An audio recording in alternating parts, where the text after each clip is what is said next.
Hello, this is acute lung injury and acute respiratory distress syndrome, and we're going to have a look today at first of all the learning outcomes, describe and apply the definitions and pathophysiological models related to acute lung injury and ARDS, explain the clinical reasonings for the use of interventions and the management of acute lung injury. Now, the take-home messages and important concepts, I think of defining those might make it a bit easier for you to understand, because any inflammatory response and inflammatory disorder is hard to understand. But acute lung injury is an inflammatory and immune system disorder, and you may not have thought about that before. And at its worst, it manifests as severe hypoxemic respiratory failure or injury and failure. Now, the management has immune system consequences and may lead to multi-organ failure if inappropriately managed. And of course, that leads to what we do with ventilation and all those things. Interestingly enough, ARDS patients are more likely to die of multi-organ failure rather than respiratory failure. So it has immune consequences. And that's under the assumption that multi-organ failure is also an immune disorder. Alright, let's have a look. First of all, acute lung injury, what is it? A disease of inflammation. Now, that's what I said in the beginning, but also there's some definitions for it which helped clarify it. Acute lung injury has been used as an umbrella term for hypoxemic respiratory failure, and you can see that we've got altered lung compliance is really the thing, and probably a bit with elastance as well. So compliance is on the inspiration, elastance is on the expiration, and the severe version of which is acute respiratory distress syndrome, or ARDS. Okay, now we see a lot of people with someone with ARDS, as you can see, complete whiteout with infiltrates. And in fact, when you go to the corresponding CT, you can see that this person's supine, that all that lung water becomes dependent with gravity, and then all that is so atelectic it cannot be ventilated. It's like liver, and above it is only a little bit of space there, and I'll just get a bit of colour there. You can see here that that's all the part that's there that can be ventilated in this patient at this moment.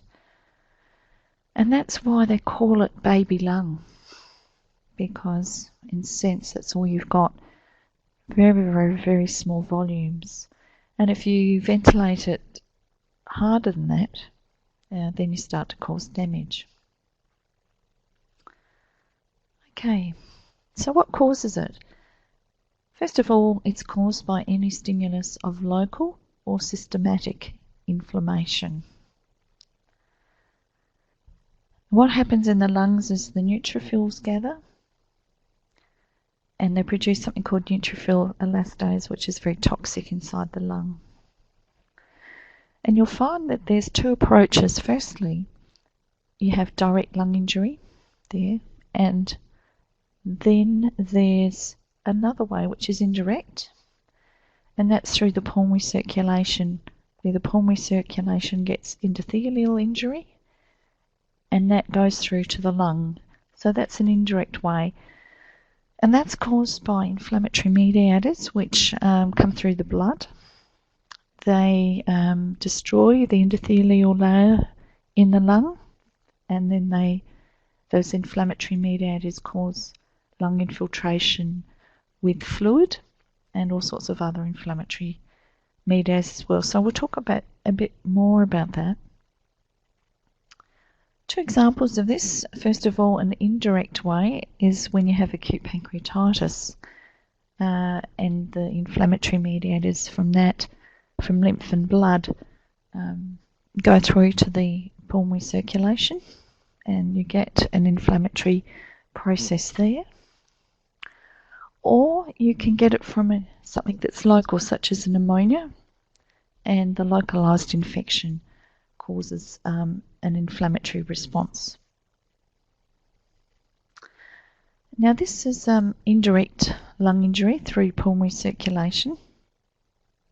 You can see that first of all you've got an alveolus there in the green, and you have the blood circulation under it. So what happens is you can see cytokines here.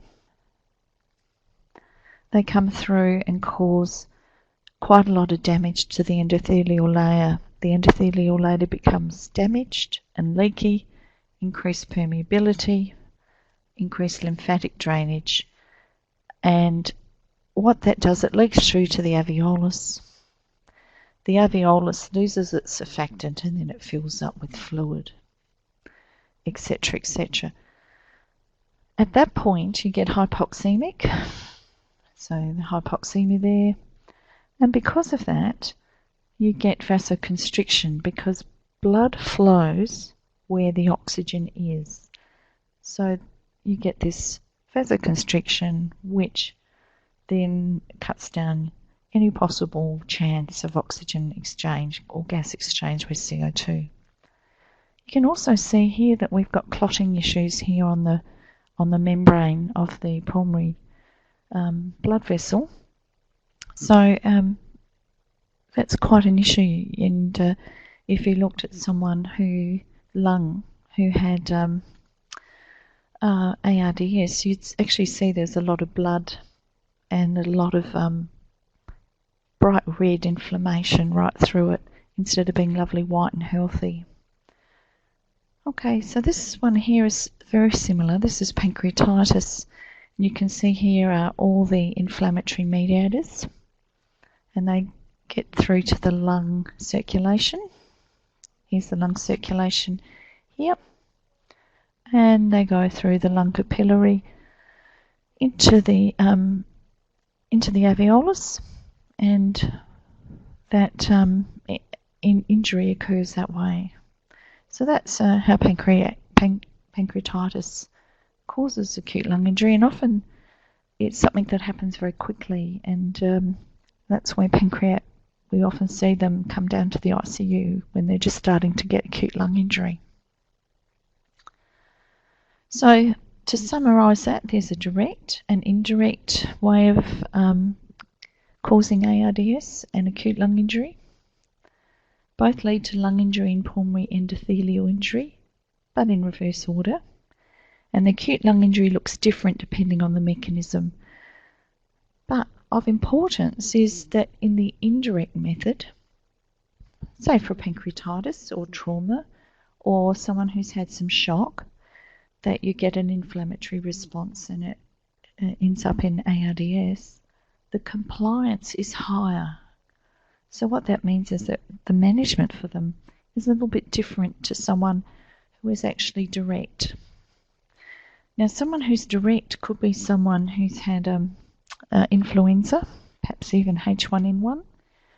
And if you remember back to the management of those patients in 2009, they had very, very, very bad atelectasis, and you could not ventilate them, and a lot of them ended up with severe hypoxemic respiratory failure, but we'll talk a bit more about that further on.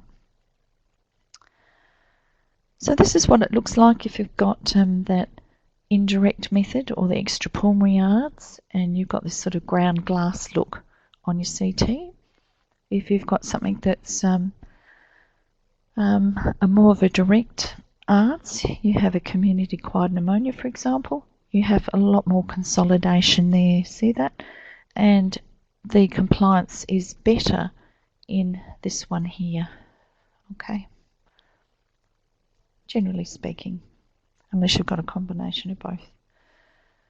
So if you actually had two situations, you can see how much lung you can recruit.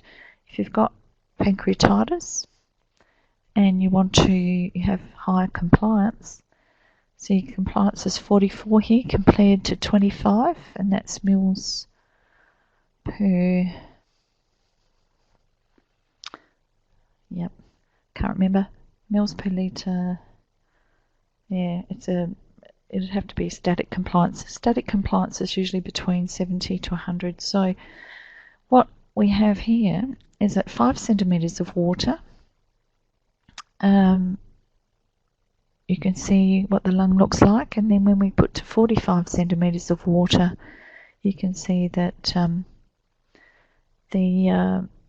what that looks like in terms of lung recruitment. But when we get to severe pneumonia with a smaller compliance, you can see the recruitability of the lung isn't quite as good.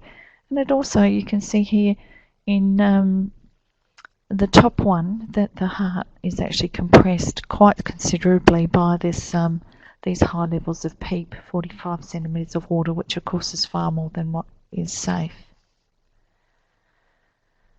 Now, lung contusions is a form of direct injury. I just wanted to put you there. You can see some lung contusions here, there.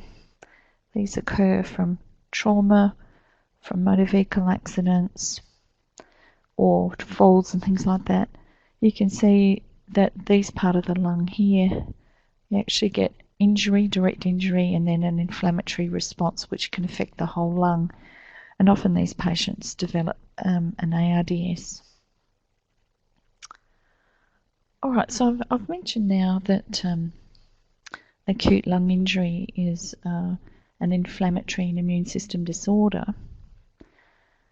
So let's have a look then just briefly at the immune system response prior to lung injury. And first of all, we have here the normal interaction in the lung and what the immune defense is, just to freshen up your revision. And you can see, first of all, of course, when we breathe in through the nose, there's a normal filtering component.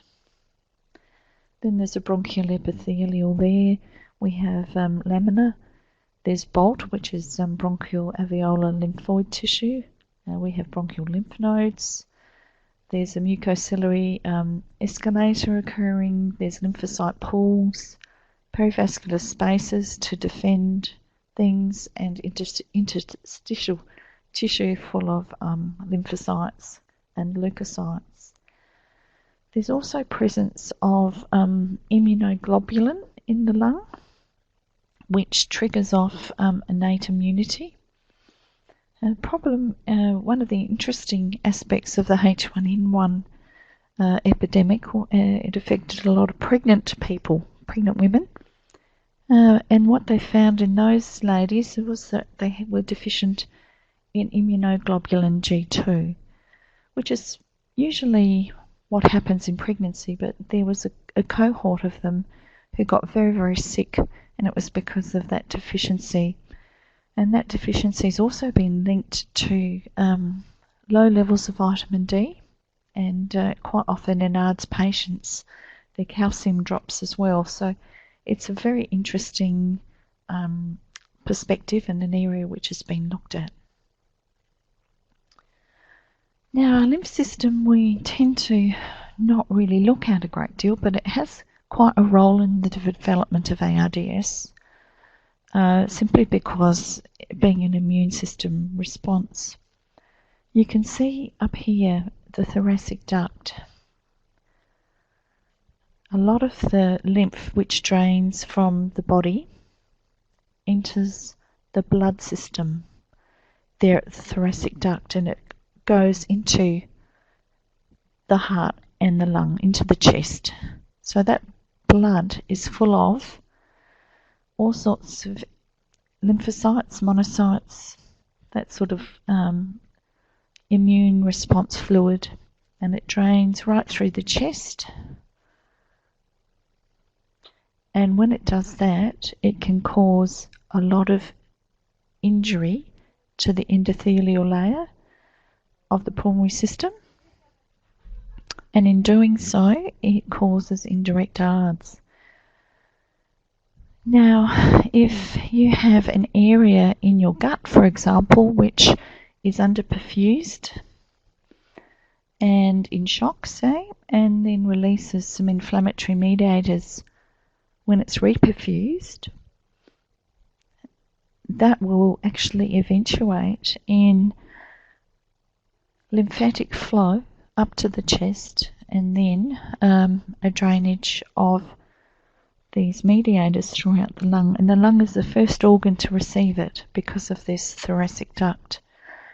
So what you see from reperfusion of the gut through shock is ARDS forming.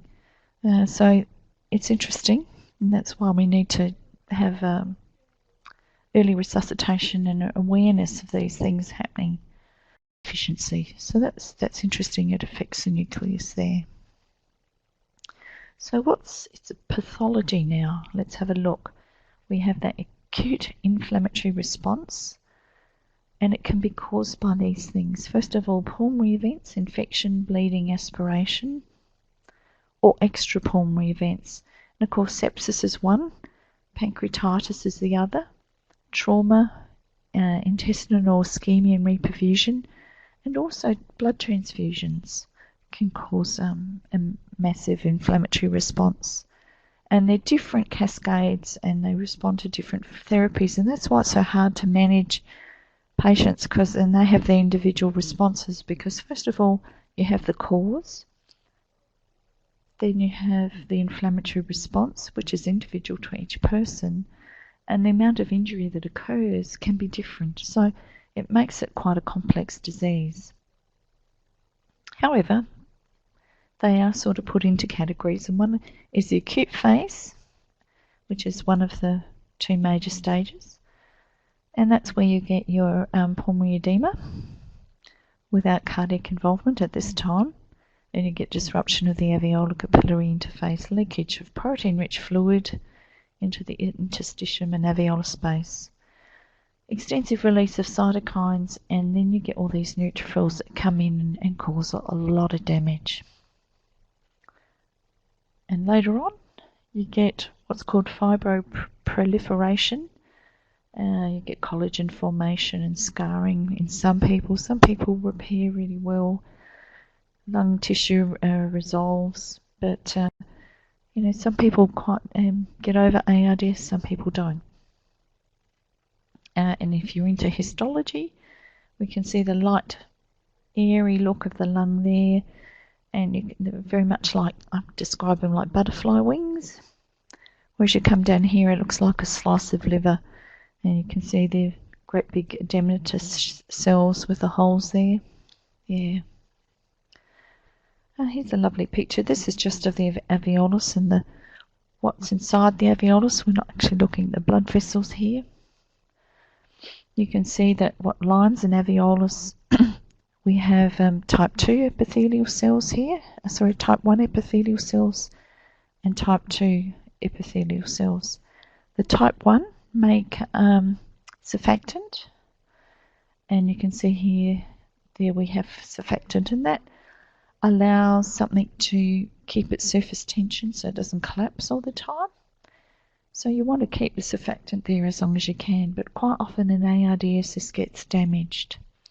We've got an alveolar macrophage there, which is the first defence, and of course we've got all sorts of other arrangements. We'll go now to what it looks like in acute lung injury and ARDS. You can see that the type 1 epithelial cells there are damaged, so they don't produce surfactant, a lot more reduced surfactant in fact, and then instead of that we get a hyaline membrane forming here. Okay, so that stops oxygen exchange and gas exchange. Lots of neutrophils, and they structural damage and destruction of surfactant there. Reactive oxygen species is something which causes a lot of damage, as does proteases. Inflammatory cytokines there, tumor necrosis factor and interleukin 1. So essentially the whole alveolar collapses with this hyaline membrane, so it becomes very thickened, a thickened alveolar capillary membrane, very little gas exchange, and it's red and swollen. So you can compare the two there. This time we've got the blood vessel there. You can see here how the blood vessel actually becomes inflamed as well, and you get endothelial cell injury. And what that means is that you can get coagulation disorders there, you can get clot formation, your platelets and things like that. So it's you know, there's a lot of issues here. And you go across and this alveolar capillary membrane is widened, and we also have the hyaline membrane there. You can see this is full of neutrophils here, some macrophages, but inactivated surfactant floating around. So all this protein-rich edema fluid fills up and it collapses. We get sloughing off the bronchial epithelial. Now also what happens is the cells inside the alveolus actually die, and it's through necrosis or apoptosis. And apoptosis is, instead of dying through a programmed normal sort of life cycle, they die early. But often it's not because they're necrotic, it's just because the mechanism of their timing has been manipulated. We've got a red cell here which is leaked through, so often we have a lot of blood in that. Alright, so let's have a look at how this progresses on the radiograph. This person's got Gram-neg sepsis. They've got a pulmonary artery catheter in. The wedge was 4, so that's quite low. And you can see they've got diffuse bilateral alveolar opacities consistent with the presence of pulmonary edema. These are old x-rays, but they just demonstrate that. Not everyone has pulmonary artery catheter in now, so there's other ways to measure that part of it. Now, here we go. We've got 7 days, and we've got fibrosing alveolitis happening there, and you can see the opacities are quite spread through the lung. Quite awful x-ray. Yeah. And then we have a CT. You can see the pulmonary edema occurring there in the infiltrates here and here. And we've got bilateral pulmonary effusions there. Yep. And here in the fibrosing alveolitis phase, 1 week or 2 later, and we actually have a bullae there. It's difficult to ventilate. You can see that the lung has got thickened, and it's like liver. Yeah. So not a good sight. And if you're a histologist, you'd really get off on this, but you can see that essentially we've got breaking down alveolus and lung tissue there. Alright, so now how do these people present? Because often they present and then they develop ARDS, or they present with acute respiratory failure. You know, there's lots of ways for them to present, but this is sort of like a classic one. And quite often, for example, if someone had pancreatitis and then they went into acute respiratory failure from ARDS, they would present with dyspnea, mental inattention, tachypnea. Chest x-ray often doesn't look too bad at this stage, and all the neutrophils are starting to collect and just starting on their damaging journey. Okay, now stage 2, 24 hours, they get a lot worse. We find that they start to develop tachypnea, often AF, cyanosis sometimes, coarse crackles, sympathetic response. They get a lot of restlessness, anxiety, cool, clammy skin, patchy alveolar infiltrates. Heart size okay at the moment, and of course neutrophil infiltrations increased immensely. A lot of vascular congestion, fibrin being produced in the alveolus and then the blood vessels, and increasing interstitial and alveolar edema. So they're heading downwards quickly. Then, of course, they're rescued with mechanical ventilation and the like. And you'll find that they may get a bit hyperdynamic because of the inflammatory response, but certainly on chest x-ray they have alveolar infiltrates, decreased lung volume, heart size may be normal, maybe not, maybe there's a bit of right-sided failure. And of course the type 2 cell proliferation, microemboli formation, and increased interstitial and alveolar inflammation in the exudate. Okay, now this is greater than 10 days when you get the fibrolysing stage. Quite often there'll be multi-organ involvement, and hopefully not if you ventilated them properly, but more often than not that's the case. Difficulty maintaining adequate oxygenation, sepsis, and then they get sepsis and pneumonia simply because of immunosuppression. Yeah. Chest x-ray, persistent infiltrates, type 2 cell hyperplasia, thickening of the interstitial wall with fibrosis, macrophages, fibroblasts, and remodelling of the arterioles. Still very difficult to ventilate, in fact, even more.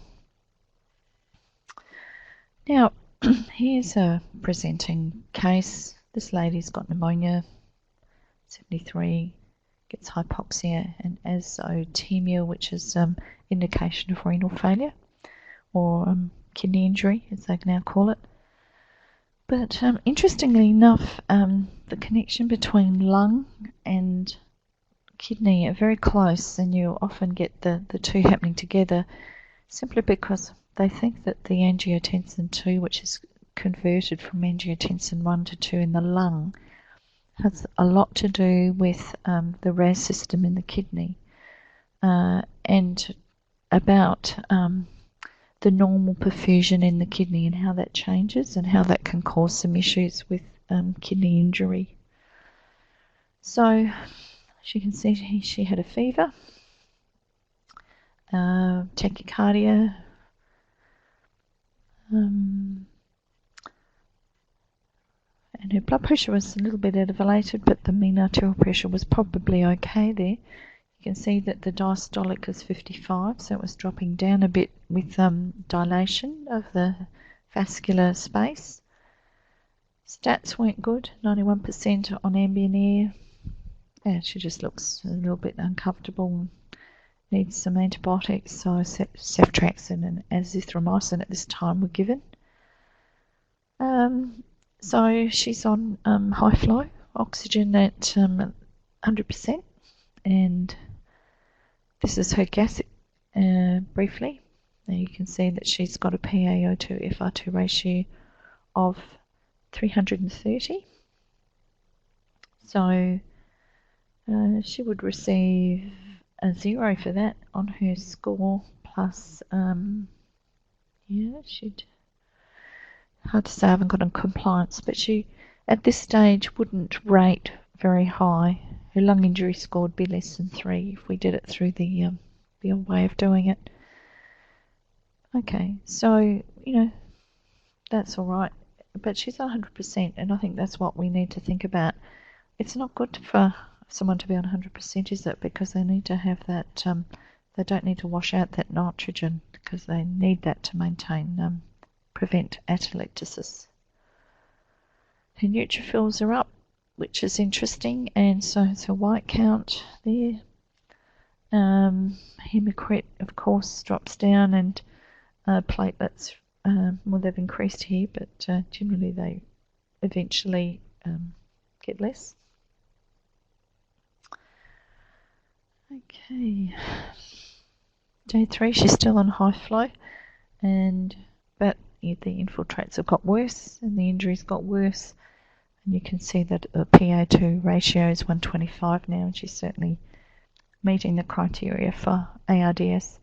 You can see her PCO2 is 55, of course, and her bicarb started to pick up a bit in response. Her pH is 7.29, so she's dropping down there as it's getting worse. Of course, day 6 she's intubated, and PaO2 FR2 ratio is still 125, CO2 is increased, pH is 7.20, which is really, you don't really want to get much lower than that. And her bicarb there is 29, it's adapted, and she's got a pulmonary artery catheter in, and she's intubated, and we've got diffuse infiltrates there.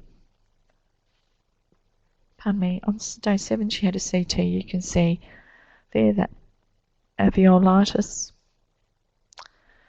And here, this is someone with pancreatitis. You can see day 2 they've got the mild pleural effusions, which is the first sign of pancreatitis really that develops into ARDS.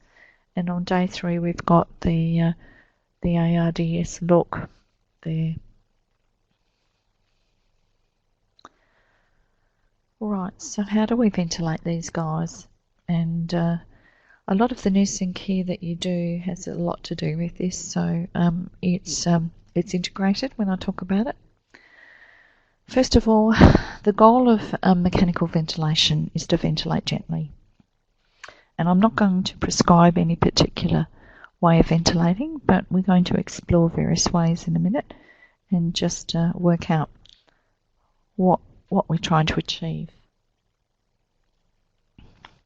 Now what we need to do is improve the tissue oxygenation and ventilation, which also refers to CO2, but we do tend to take a hypocapnic approach.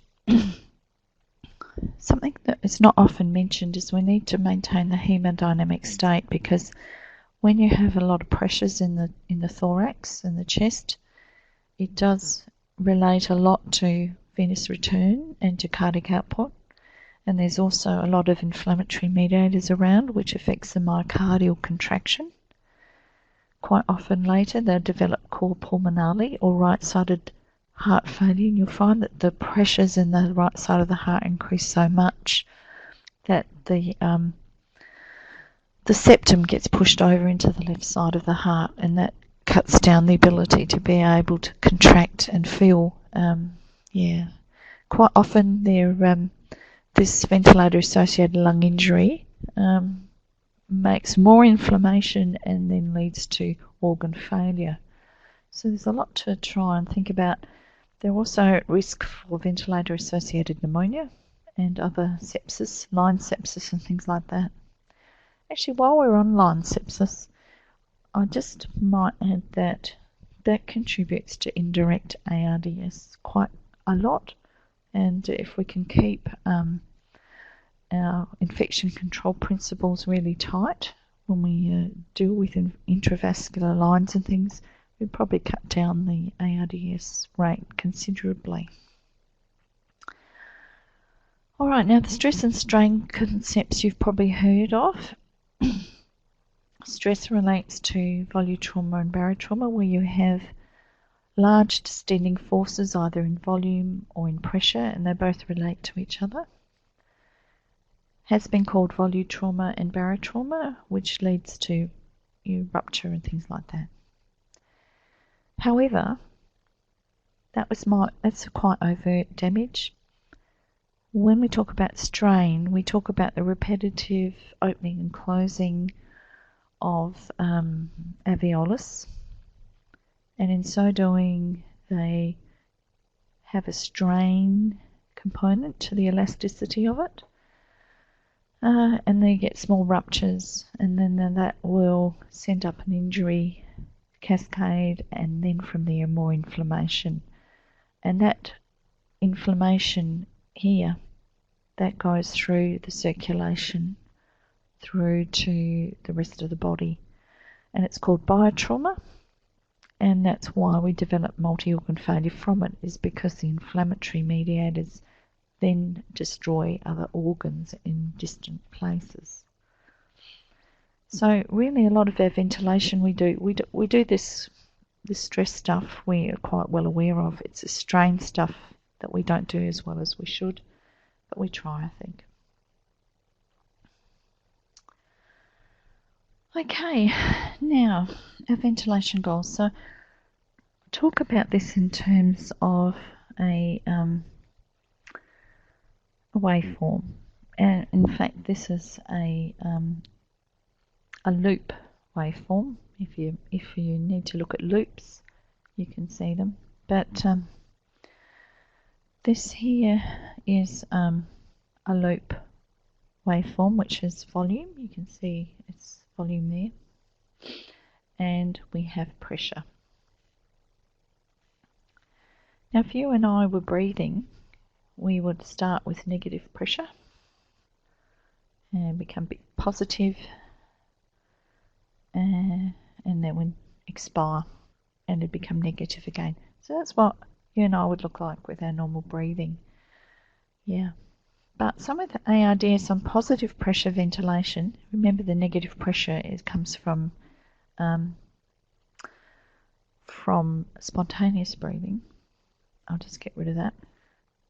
So you can see the person starts here, it hasn't got any PEEP on because it's at 0, and then we go up, and at this point we've increased pressure to a certain point, but we haven't increased any volume.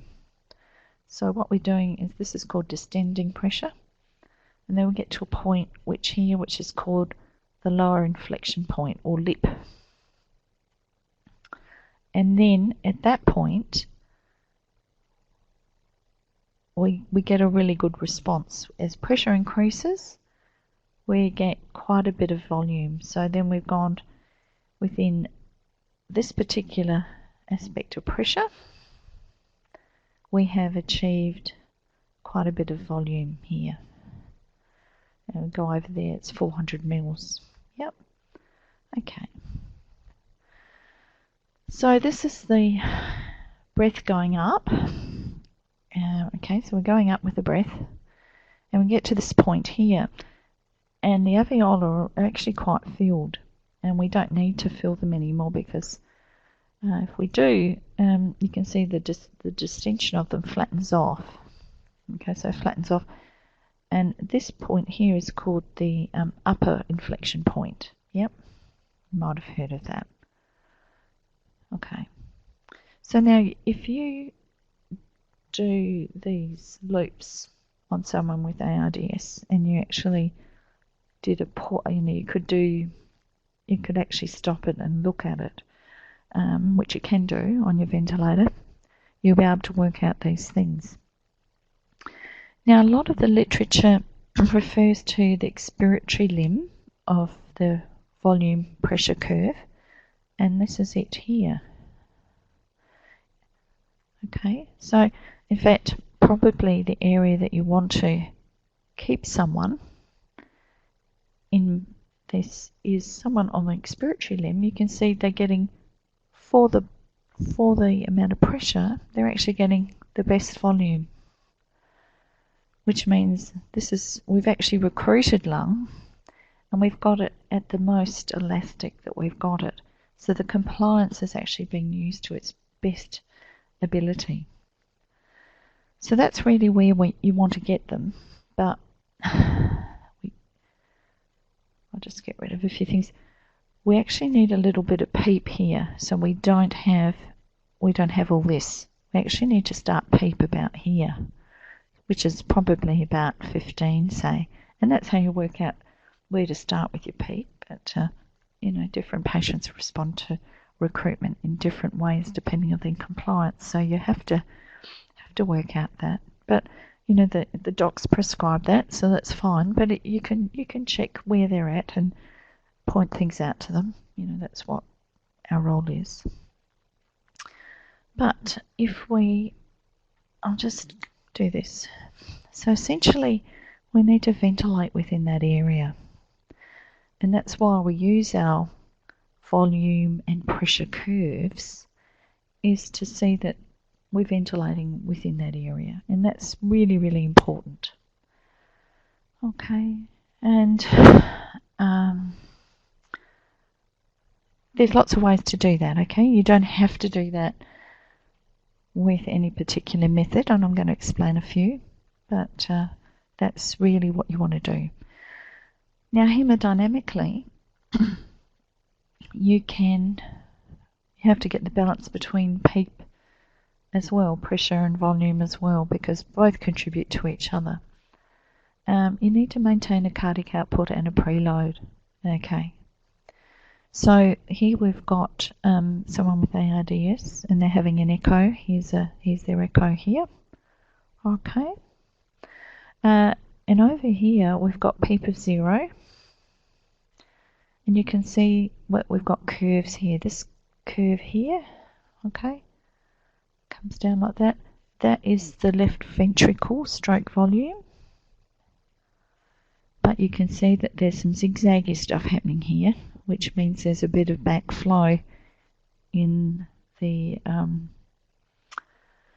that's happening through the valves, which is quite common in people who've got pulmonary hypertension. Yeah, but we've got also a hyperdynamic stroke volume, which is compensating for all sorts of other things. And you can see that it's, you know, over 100 mils there. So normally it would be between 80, it would be about 80, maybe even 90, but yeah, so you can see that, and if we probably averaged out those peaks, that would be about 90 anyway. Yeah. Okay. Now down here we've got the right ventricle. You can see that we've probably got something like 20 mils there. Yeah, for each, and it occurs just before. You can see that occurs fine. So that goes along. Now if we pop up the peep to 20, which is really quite high, but the patient may require it because of his compliance or not, what you can happen is that the actual afterload of the right ventricle increases so much that we have remaining stroke volume left in the right ventricle being quite high. And what it does, you can actually see here that the septum from the right ventricle, which is meant to be straight there, actually bounces across into the left ventricle. So what happens there is that we've got decreased stroke volume from the left ventricle because it can't fill, and because it can't fill properly because of this septum in the way, we get quite a diminished cardiac output. So this is a cor pulmonale situation, and it's caused by having too much PEEP. So you've got to balance the intrathoracic pressures, not just with the oxygenation issues, but with the hemodynamic goals. Now there's a few ways to do protective mechanical ventilation, but essentially what they do is they keep down the volumes and the pressures. And I've got here plateau pressures, because plateau pressures are what's measured at the alveolus. And if you, on your ventilator, measure tracheal pressure, that's what's meant to represent plateau pressure. It's sort of like a representative of that. Sometimes it works well, sometimes it doesn't, but generally it does. And then we talk about keeping the lung open. So we do that through adequate PEEP, depending on the compliance. Yeah. Now the flow rate is volume over time, which leads to a pressure. So again, flow rate, you don't want too fast a flow rate because that can lead to the strain of things. Permissive hypercapnia is essential if you want to ventilate someone gently. If you're going to aim for normal oxygenation and normal CO2 levels or normal ventilation, you can't have, you're going to cause a lot of damage. So you have to have permissive hypercapnia. And then there's this Civilistat, which is a neutrophil elastase inhibitor. It comes and goes out of vogue, and probably not the same predominance that it used to have, but it stops that neutrophil elastase doing all the damage it usually does. So there are a few ways to achieve these goals. Let's first of all look at, I want to show you this. This is very interesting. This shows you as we fill up the lung with pressure and volume, and you've got your volume pressure curve here, you can have a look at what happens with a CAT scan. So I'll quickly go through.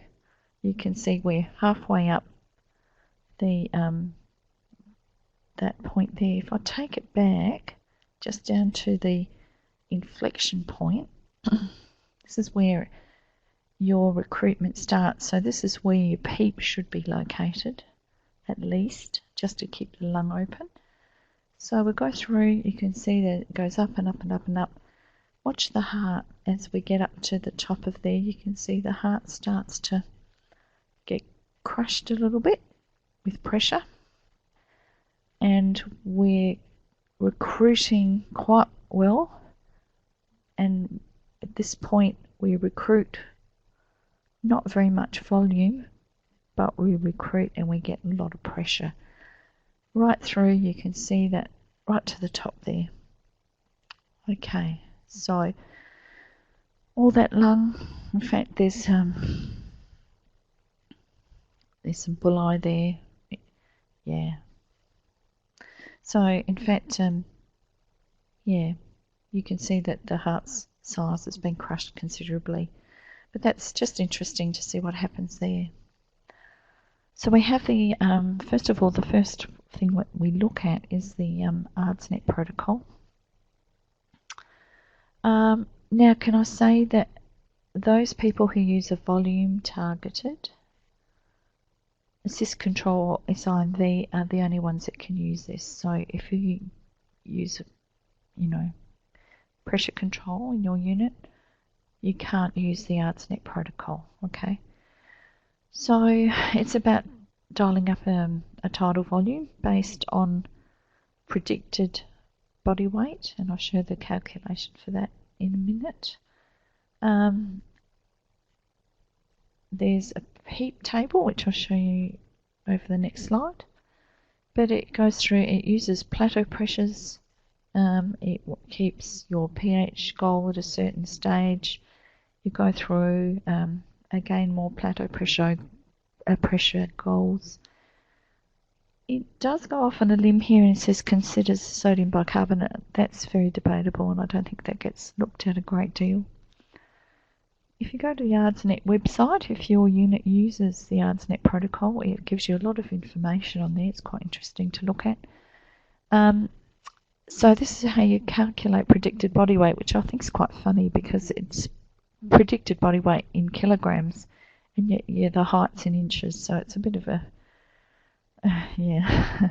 However, so it's 50 plus 2.3 times by the height in inches minus 60, and that gives you your predicted body weight. But there's a chart that's already does it for you, and you can get that off the ARDS-net site.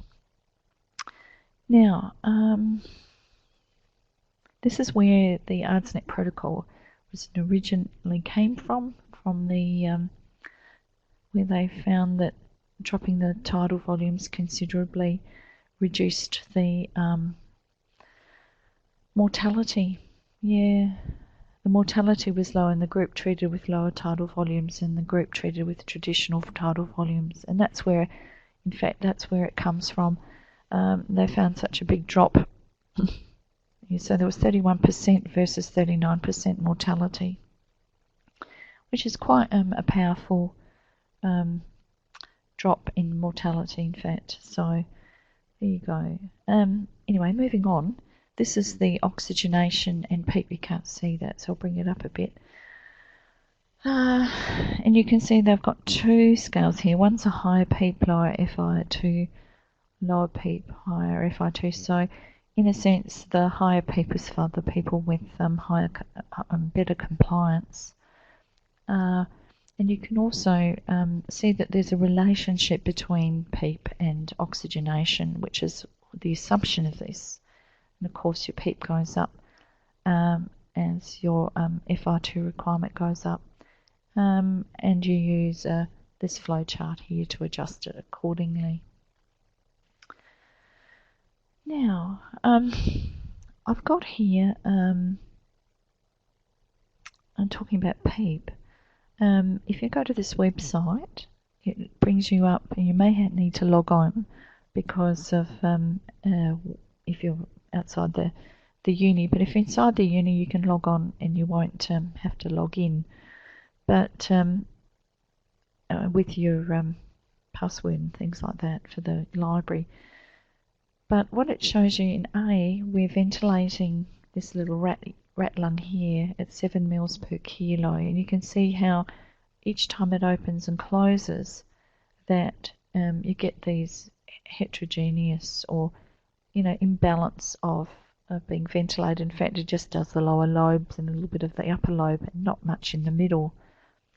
And then we put on 15 centimetres of water of PEEP, and in the first breath it starts to recruit some, in the second breath some more, in D some more again, and E some more again, and so everything's lovely and open, and then you can ventilate back and forth gently.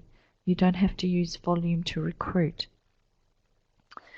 But in F, you turn off the PEEP back to nothing. You can see it all collapses back down again, and you can't get the gas exchange you want. Yeah, so that demonstrates it really well what PEEP does. Yep. Now, one of the limitations of the ARDSnet protocol is that it really only works for people who have reasonable compliance, and if they don't and they have considerable oxygenation issues, and like the H1N1 patients, they had significant hypoxemic issues, hypoxemia. So you can see that they've suggested other things, including prone positioning, nitrous oxide, or prostacyclin is another thing you can use, pressure control, ventilation, but really one of the things that works quite well is the APRV, or bi-level, if you're using a Bennett's. There, nitrous oxide again, high frequency oxygen, oscillating ventilation, and of course ECMO there. So it gives you those modified ways to go. Now, paralysing patients is actually of some benefit in ARDS, and the reason why that is because it sort of reduces a lot of the strain issues of ventilation. First of all, you don't have active expiration, you have very relaxed lung, very relaxed chest wall, and the elastance reduces considerably, so your expiration is easier. You have no desynchrony with the ventilator, and you can just purely keep the PEEP within the alveolus as pure, and the pressures that result from that are reduced, and the volumes, you need less volume to be able to achieve the same oxygenation. So you get less barotrauma, less injury, less pulmonary blood flow to other sites. You get less atelectatrauma. And then the biotrauma, which is those inflammatory mediators that go to other parts of the body, are reduced somewhat. So we get less organ dysfunction and failure in other places, and we also get a higher venous PO2, which we're not really sure what that means, but we do. There's also a direct inflammatory effect of paralysing agents, and in such that they actually reduce the inflammatory mediators, and they're still doing some work to figure out why that happens. So it'd be great to paralyse everyone, but if we did that, then they would lose their muscle tone, and they would certainly take a lot longer to the weakness that you get from using it all the time rolls over into their rehabilitation. So again, it's about balance. But what I want to talk to you about, and this allows for a bit of spontaneous breathing, is the bi-level, or the APRV. It's called APRV on Draeger, or bi-level on the Bennett's. And it's a breath mode where the patient's ability to breathe spontaneously at 2 levels of PEEP. You can see there on both those diagrams we've got PEEP at 2 levels, and the release here is to actually get rid of the CO2. So that's what happens, and you can see the patient actually is doing some spontaneous little breaths there. So they're able to breathe away and keep their exercise going. Pardon me. And this tends to ventilate within that part of that that curve there. So if you've got your thing, it actually ventilates in that area here very nicely. More so than a lot of the other ones do, okay? Now there's 2 websites here. There's a Puritan Bennett website there that's got the actual pamphlet, if that's the bi-level, if you use bi-level. And the APRV Drager one, there's actually, I suggest everyone have a look at this. There's actually a webcast that talks about how you can even use it on patients who are awake, who actually have severe ARDS, and they can actually do a little bit of sitting out and stuff like that on it. That it's something that's really well tolerated. And the bi-level actually takes someone from volume control right through to this quite easily, and that's really why it's good. It increases the patient comfort and synchrony. You don't need so much sedation, and you have enhanced ability between the upper and lower inflection points, etc. Now there's a time high and a time low ratio rather than an IE ratio, so that's different. But if you've got a patient with really severe resistance issues, asthma or something like that, they don't do well on APRV. It's really about compliance. Okay, so do a bit more investigation in that if you look after some patients with that. I know that there are some areas that use high frequency oscillatory ventilation, and so that employs frequencies greater than 60 breaths per minute or 1 hertz that deliver very small tidal volumes that are often lower than the anatomical dead space. So it has the properties that make it theoretically an ideal model for avoiding the ventilator-induced lung injury. They use this a lot for neonates because it works quite well in the surfactant depleted acute lung injury that they have. And this oscillating back and forth also sort of gives it a little bit of percussion, so you get rid of a lot of secretions quite well. But that keeps it within that lower and upper inflection point quite well. And it does it by actually increasing the high mean airway pressure, which is almost similar to like a PEEP. Yeah.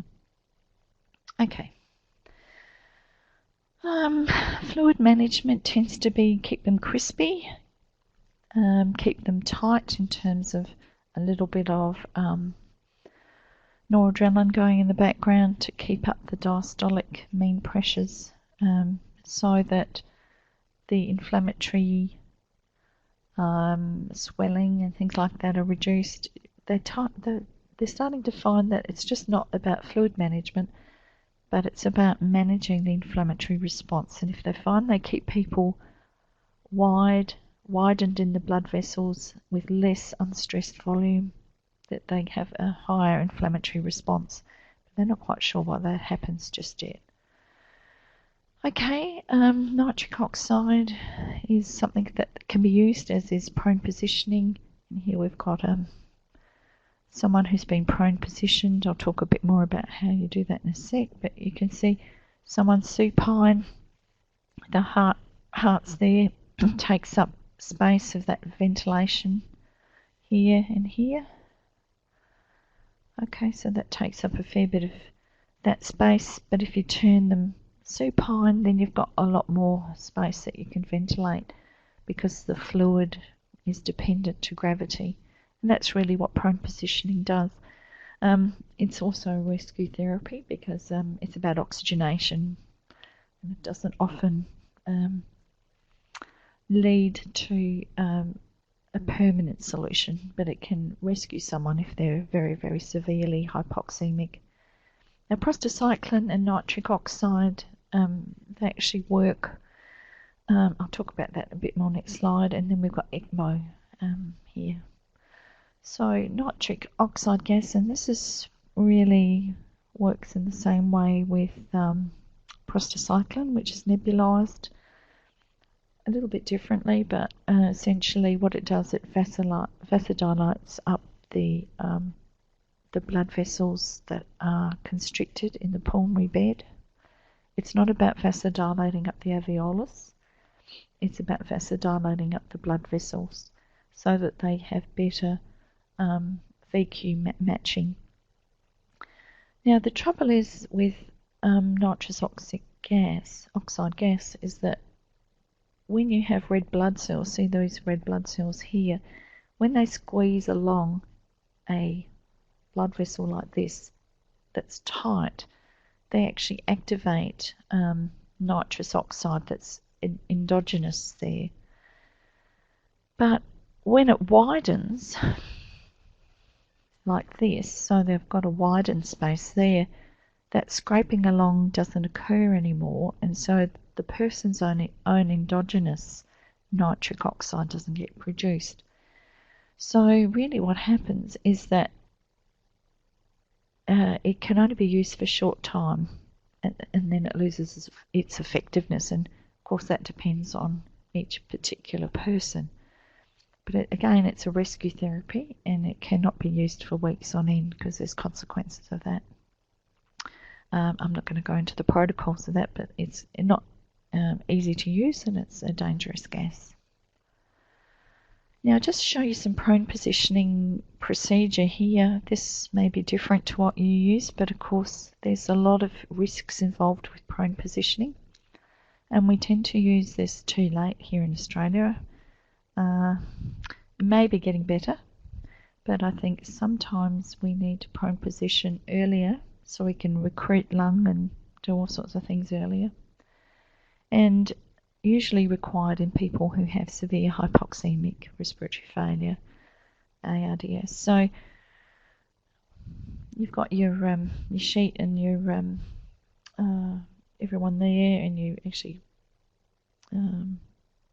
of course got your slippery Sam there, and you pull the patient to one side of bed and then tuck it around the arm to protect all the to move the patient, and also you've got someone monitoring the airway and the tubes and things like that. You put your second flat sheet in, and you tuck it under the patient as you pull them over, and everything will pull through when you turn the patient. So you turn the patient over then, and then you pull everything through, and this will allow the arm and sheet to be pulled across the bed there. Then as you pull the sheet that you've just put in through, it actually pulls them through over onto their tummy, and the position, the lines and tubes, and you can see that one arm goes up and one goes down in the swimming position, and you place in the reverse Trendelenburg position there. Now to return, and we don't have some of the tubes here, but you place them supine, reverse the process. You place the flat sheet under the patient, tucking in one side under the arm, second sheet on the other side, tuck under the patient. You pull it through when you turn the patient, and you pull them through as you position them back supine, and this will allow the arm and sheet to be pulled across the bed. Discard the sheet that was pulled through, position lines and tubes, center patient in the bed. This patient doesn't have a lot of tubes in, so it's a little bit easier, but you need someone watching those in the airway, of course. Things you can use, this is a pressure concept that you can put under the patient. You see it just allows the lung here to and diaphragm to expand and stop some pressure points from happening, which has caused some of the issues that we have. There's also some expensive ways of doing a rotor-prone therapy system. I haven't seen any of these locally, but certainly they're around for purchase, and they just keep turning the patient for you inside. Very difficult to do. Then there's a striker frame, and that's used commonly in Australia. You'll find that people who are on nitrous oxide or difficult ventilation and ECMO and all sorts of things will be on those. Yeah. And of course we have ECMO, which extracorporeal membrane oxygenation. It removes CO2 and it's actually beyond the scope of this course. If you need to go and learn about ECMO, I suggest you go off and do the course in the eastern states, because it's very complicated, and you do one-to-one nursing on this. But certainly it's a rescue therapy that worked quite well for when people had H1N1 in 2009, and we actually had 68 patients in Australia that received ECMO. And of those patients, quite a few, 42 were alive, 6 were alive, so compared to others. So it did manage to keep people alive who normally wouldn't be. You can see here there are the characteristics, and certainly there's the acute lung injury score, so that was there. Yep. You can see what types of rescue methods they use there. Okay, so this is over the time in 2009 that everyone worked very hard, and you can see that's the amount of number of people who were on ECMO. Here's a chest x-ray of someone with ARDS, and it shows, and a CT, and it shows the cannula there. Very difficult to see. Yeah, there and there. Yep. But often these people are ventilated on very, very low tidal volumes, maybe even 70 mils per breath, just to keep some form of movement air of gas in and out. Patient outcomes, as you saw, some died, some didn't, but generally a lot more survived than would have. Okay, now moving on, I just want to give you an example of where we've come since 2001. This is 10 years ago, where we used to ventilate people on all sorts of different ventilation modes, and we used to cause a lot of biotrauma and a lot of inflammatory process. So in doing so, we actually gave them multi-organ failure, and we probably didn't know it back then, whereas we do now. So this is a case from that, and we've only got someone with 25 who's presented to the ED with cough and respiratory symptoms, had some oral antibiotics. Now later he came into ED because his symptoms had not improved. Okay, so chest x-ray with right lower lobe pneumonia, sent home with antibiotics.